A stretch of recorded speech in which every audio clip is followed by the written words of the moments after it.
Hello guys, welcome back to my channel Pari educational channel.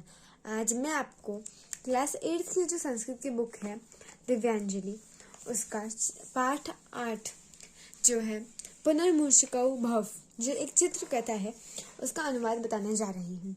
और वह अनुवाद मैं यहाँ कॉपी पर लिख दूंगी जिससे आपको आसानी होगी। ठीक है, और बिना टाइम वेस्ट किए हम शुरू करते हैं। एकस्मिन् तपोवने महातपा नाम मुनिः अवसत। इसका अर्थ क्या है? एकस्मिन् मतलब होता है एक तपोवने मतलब तपोवन में, महातपा मतलब महात्मा या महातपा ही लिखिए आप। नाम मतलब तो आपको पता ही है, नेम सिंपल। मुनि मतलब मुनि, और अवसत मतलब रहता था। तो एक तपोवन में महातपा नाम का मुनि रहता था। एक तपोवन में मुनि नाम का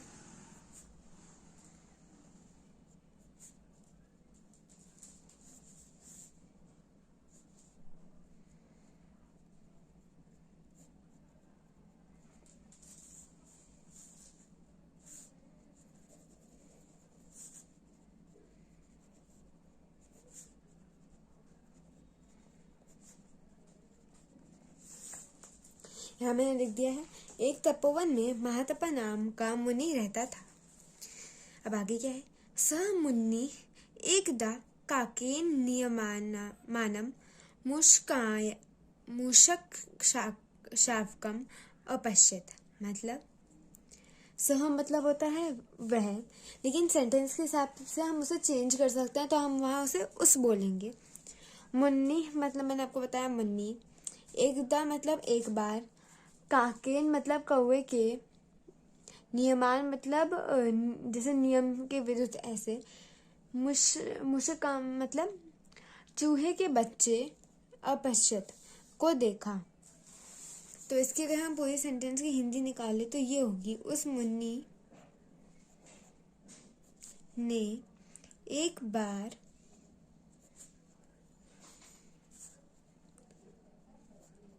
कौवे के द्वारा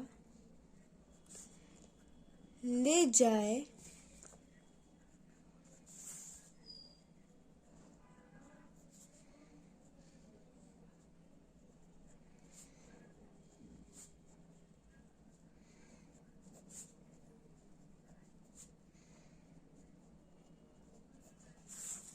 देखो ये लिखा, उस मुन्नी ने एक बार कौवे के द्वारा ले जाए हुए चूहे के बच्चे को देखा। यहाँ दिखाया जा रहा है ना, ये जैसे कौवा है और इसके यहाँ से चूहा, ये तो छूट गया यहाँ पे, लेकिन वो ले जा रहा था।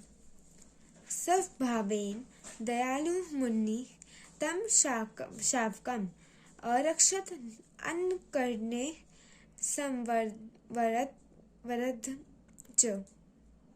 इसका अर्थ है, स्वभाव से दयालु मुनि ने उस बच्चे की रक्षा की और अन्न के दोनों से पाला पोसा, अन्न के दानों से उसे पाला पोसा। मैं आपको यहाँ लिख के फिर दिखा देती हूँ। देखिए यहाँ मैंने लिख दिया है। अब हम आगे चलते हैं। एकदा एकः विडालः तं मूषकं खादितुम् आगच्छत्। भीतं मूषकं दृष्ट्वा मुनिः अवदत्, मूषक त्वं मार्जिकारो भव। अब इसका अर्थ, एक बार एक बिलाव उस चूहे को खाने के लिए आया। डरे हुए चूहे को देखकर मुन्नी बोले, चूहे तुम बिलाव बन जाओ। देखो अभी कैसे आया, मैं आपको जो इसमें वर्ड मीनिंग है उधर से समझा देती हूँ एक बार।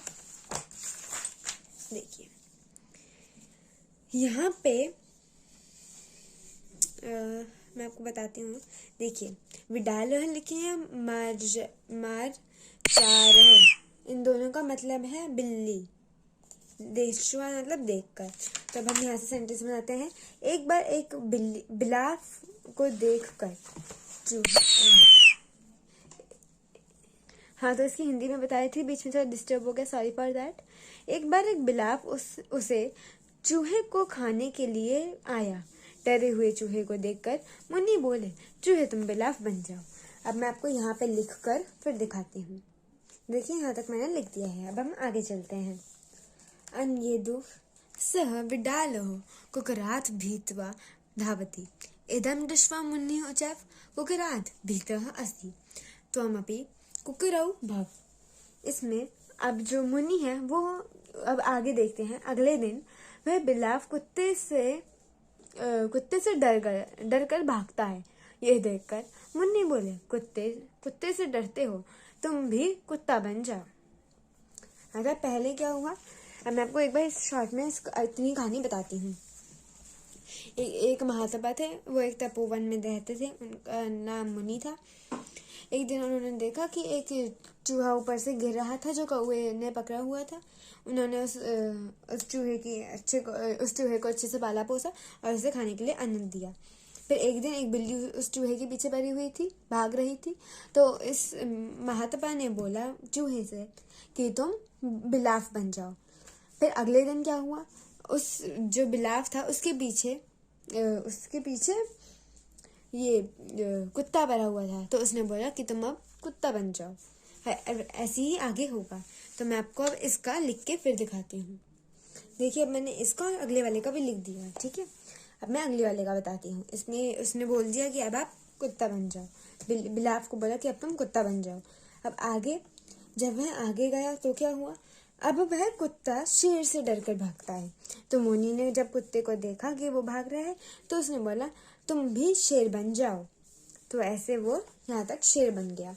अब आगे, अथ सह सिंह तपोवने एव वसति सम मुनिश्च तम स्नेहम अपालयत। अब इसका अर्थ क्या है मैं आपको ये बताती हूँ। इसके बाद वह शेर तपोवन में ही रहने लगा और मुनि ने उसे प्यार से पाला। यहाँ तक ये हुआ। मैं आपको इसका लिख के दिखा देती हूँ। अब यहाँ पे मैंने आपको यहाँ तक की लिख के दिखा दी है। अब मैं आपको आगे की समझाती हूँ। यहाँ तक की मैंने आपको समझा दी थी। अब यहाँ से, तत्र सर्वे ऋषिः मुनि च तं सिंहं दृष्ट्वा परस्परं वदन्ति, अयं महात्मा मुनि मूषकं सिंहं अकरोत्। मतलब अब वहाँ जो मुनि और वहाँ जो सारे ऋषि और मुनि थे, अब वो बात कर रहे थे आपस में। तो अब क्या बात कर रहे थे मैं आपको सही से बताती हूँ। वहाँ सब ऋषि और मुनि उस शेर को देखकर आपस में बोलते हैं, इस महातपा मुनि ने चूहे को शेर बना दिया। अब आगे क्या होता है यहाँ पे, सिंह अचिंतयत यावदयं मुनि जीवति तावत मैं एयं अपकृति न दूरी भविष्यति।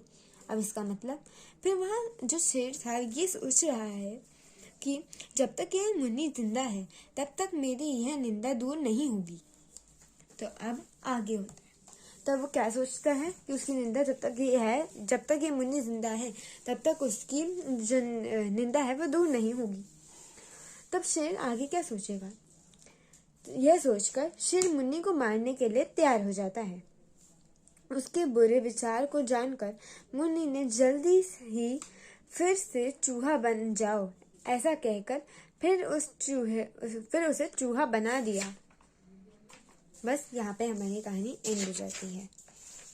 अब मैं आपको एक बार लाइन टू लाइन यहाँ लिख के ये वाला और अगला वाला जो था वो लिख के मैं आपको दिखा देती हूँ। फिर हम इसके क्वेश्चन आंसर्स करेंगे।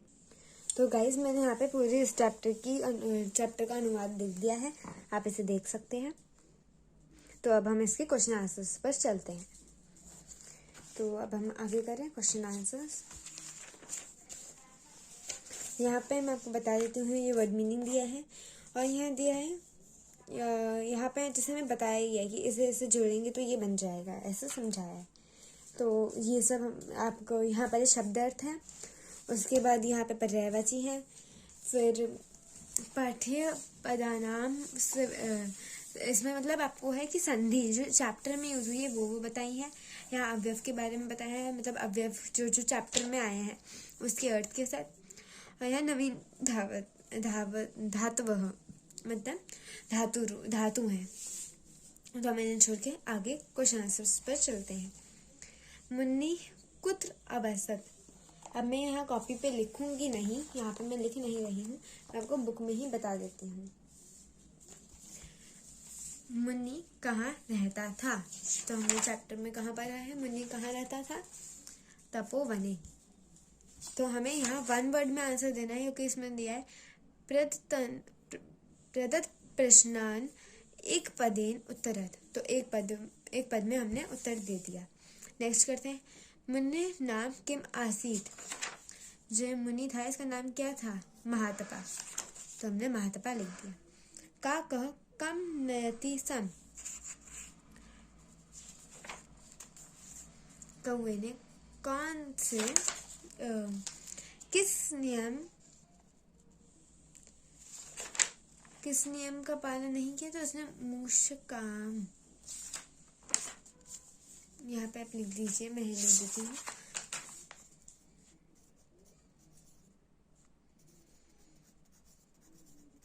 मूषक शावकम का अर्थ मैं आपको एक और बार बता देती हूँ। इसका अर्थ है चूहे का बच्चा। कहा मूषकम खादितुम आगच्छत। मूषक को खाने के लिए कौन आई थी, तो विडालः, बिलाव आया था। विडालः कस्मात् बिभेति सम। विडाल मतलब बिलाव किससे विभेदित था, बिलाव किससे डरा हुआ था। यहाँ मैंने आपको विभेदित का मतलब नहीं बताया, ये वर्ड मीनिंग में आपके दिया है, मैं आपको भी बताती हूँ। बीतवा, इसका मतलब होता है डर कर, और यहाँ पे वही यूज हुआ है। तो इसका मतलब वो किससे डरा हुआ था, विडाल हो, तो वो कुकरात से। अब आगे चलते हैं। दयालु मुन्नी मूषक शावकम कथम संवर्धत। दयालु मुनि ने मूषक को कैसे बचाया, इस प्रकार है ये क्वेश्चन। तो इसमें उसने क्या बोला था, मूषक त्वम मार्जारो भव। आप लिख लीजिएगा, ये मैं आगे चलती हूँ। विडालः दृष्ट्वा मुन्नि किम उवाच। सॉरी गाइस, जो ये वाला क्वेश्चन था इसका मैंने आपको आंसर गलत बता दिया है।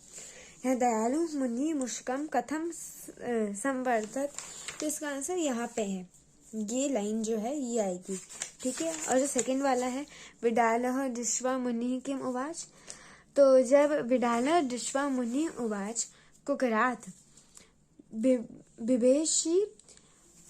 बिभेषि त्वमपि कुकरौ भव, ये उसने बोला था, ठीक है। अब आगे चलते हैं अगले क्वेश्चन पे। सर्वे ऋषि मुनिश्च तम सिंहम दृष्ट्वा किम वदन्ति। अब सारे उसने क्या देख के बोला था, ये लाइन बोली थी, ये वाली जो लाइनें हैं यहाँ पे, ये वाली लाइनें बोली थी। अगला चलते हैं, अगले पे। सिंह किम अचितयत। इसका मतलब सिंह ने क्या सोचा था कि जब तक ये वाली लाइन ये बुरा आएगा, जब तक ये ऋषि जिंदा रहेगा तब तक उसकी निंदा होती रहेगी।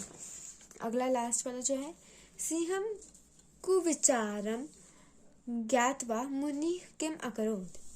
जब मुनि को पता लगा कि शेर ऐसा सोच रहा है तो उसने क्या किया, तो उसने क्या बोला था, जल्दी से यहाँ पे ये वाली जो लाइन है आप यहाँ से आंसर ढूंढ लेंगे, ठीक है। अब हम थर्ड क्वेश्चन पे चलते हैं।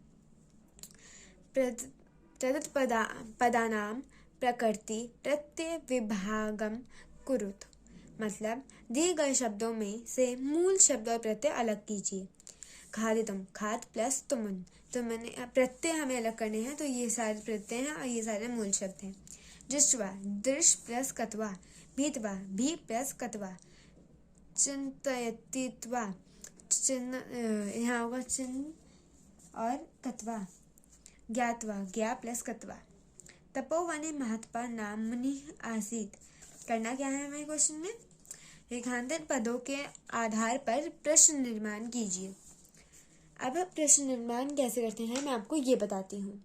प्रश्न निर्माण के लिए पहले हमें किम का जो शब्द रूप है पुल्लिंग, स्त्रीलिंग और नपुंसकलिंग के लिए वो हमें याद होना चाहिए। तो जैसे इस बुक में हमें दिया हुआ है पेज 103 पे ये तीनों चीज़ें हैं, इसको हमें पूरी याद होना चाहिए, तभी हमारा प्रश्न निर्माण हो पाएगा। अब मुनि कौन सा शब्द है, मतलब मुनि हमारा पुल्लिंग है, स्त्रीलिंग है या नपुंसकलिंग है, हमें पहले ये देखना होगा। तो मुनि हमारा पुल्लिंग शब्द है। अब पुल्लिंग में वो कहाँ वाली जगह पे आता है, अब हम ये पता लगाएंगे। मुनि के हम शब्द रूप देखते हैं जो पेज नंबर 95 पे हमें दी हुई है। इसमें हमें मुनि दिया है, मुनि हमें चाहिए मुन्नी। तो मुन्नी हमें कहाँ पे दिया है, ये पहले वाले पे, प्रथमा एक वचन, प्रथमा विभक्ति एक वचन। तो प्रथमा विभक्ति एक वचन में पुल्लिंग में क्या शब्द है, कह। तो हमारा ये जो क्वेश्चन है यहाँ पे हमारा आएगा कह। आप ये पूरा सेंटेंस लिखिएगा, फिर बीच में जहाँ मुन्नी है उसकी जगह पे कह लिख दीजिएगा और लास्ट में क्वेश्चन मार्क। अब दूसरा वाला, मुन्नी काकेन नियमानम मूषक शावकम अपश्यत। अब काकेन कौन सा शब्द है, पुल्लिंग का काकेन। अब जैसे बालक के रूप, जैसे मैं आपको इस बुक में बालक के शब्द रूप नहीं है, तो आप इसमें फल के देख लीजिए, क्योंकि फल के और बालक के स्टार्टिंग को दो के छोड़कर बाकी सारे सेम चलते हैं। तो इसमें हमारा वर्ड है काकेन, तो अगर फल को लगाएं ऐसे तो फल एन। तो फलेन कौन सा शब्द हुआ, तृतीय विभक्ति एक वचन। तो हमें पुल्लिंग का तृतीय विभक्ति एक वचन का वर्ड देखना है, तो उसमें कौन सा है, केन। तो यहाँ पे क्या आएगा हमारा, केन। अब ऐसी थर्ड, विडालः कुकरात भीतवा धावती। कुकरात, कुकरात हमारा कौन सा शब्द है, अब वो देखते हैं। देखिए मैं आपको फल में दिखा देती हूँ। देखिए कुकरात, तो लास्ट में तो आ रहा है और हलंत के साथ है, तो वैसे ही हमारा फल में फलात है, लास्ट में तो भी है और हलंत भी है। तो यह है पंचमी एक वचन पुल्लिंग। पुल्लिंग में जो हमारा कुकरात है वो पुल्लिंग शब्द है। यहाँ पे हम नपुंसकलिंग की टेबल में देख रहे हैं, बस ये फर्क है क्योंकि वो लगभग सेम चलते हैं। जैसे यहाँ पे दिया हुआ भी है, शेष रूप पुल्लिंग के समान होते हैं, दो अलग होते हैं और बाकी सारे सेम चलते हैं। तो वैसे ही हमारा बालक और फल के रूप में भी वही बाकी सब सेम होता है। तो अभी हमारा वर्ड था कुकरात, तो पंचमी एक वचन कस्मात, तो हमने यहाँ लिख दिया कस्मात, ठीक है। मुन्नी तम स्नेहम अपालयत। अब इसमें जैसे हमने अभी हमारा वर्ड आया था काक, तो इसमें हमने एन लगाया, यहाँ भी स्नेह आया और एन लगाया, तो आपके हिसाब से आप बोलेंगे केन होगा, लेकिन हम रूप के हिसाब से चलेंगे। स्नेह, स्नेहन हमारा ये हुआ तृतीय एक वचन, तो हमने तृतीय एक वचन में लगा दिया। नेक्स्ट है हमारा मुन्निम, सी मुन्निम मारितुम उद्धतो अभवत। तब मुन्निम, मुन्निम हमारा कौन सा आएगा, अब हम वो देखेंगे। मुन्निम द्वितीय का एक वचन मुन्निम। तो अब किम के में द्वितीय का एक वचन कम, तो यहाँ पे हमारा क्या आएगा, कम। तो हमारा ये वाला पूरा हो गया। अब हम फिफ्थ क्वेश्चन पे चलते हैं। फिफ्थ क्वेश्चन में हमें अनुवाद करना है, और इसके लिए मैं आपको एक अलग वीडियो में आपको ये सारे समझा दूंगी। तो हम इस वीडियो को यहीं पे एंड करते हैं, जिसमें मैंने आपको ये पूरा चैप्टर समझा दिया है अनुवाद के साथ, और मैं आपको एक बार अनुवाद और दिखा देती हूँ, ठीक है। तो ये अनुवाद था, ये हमने पूरा कर लिया। इसके क्वेश्चन आंसर्स भी मैंने आपको डिस्कस कर दिए हैं। तो अगर आपको मेरी वीडियो पसंद आई हो तो please like, share, comment and subscribe to my channel. Thank you for watching guys, bye.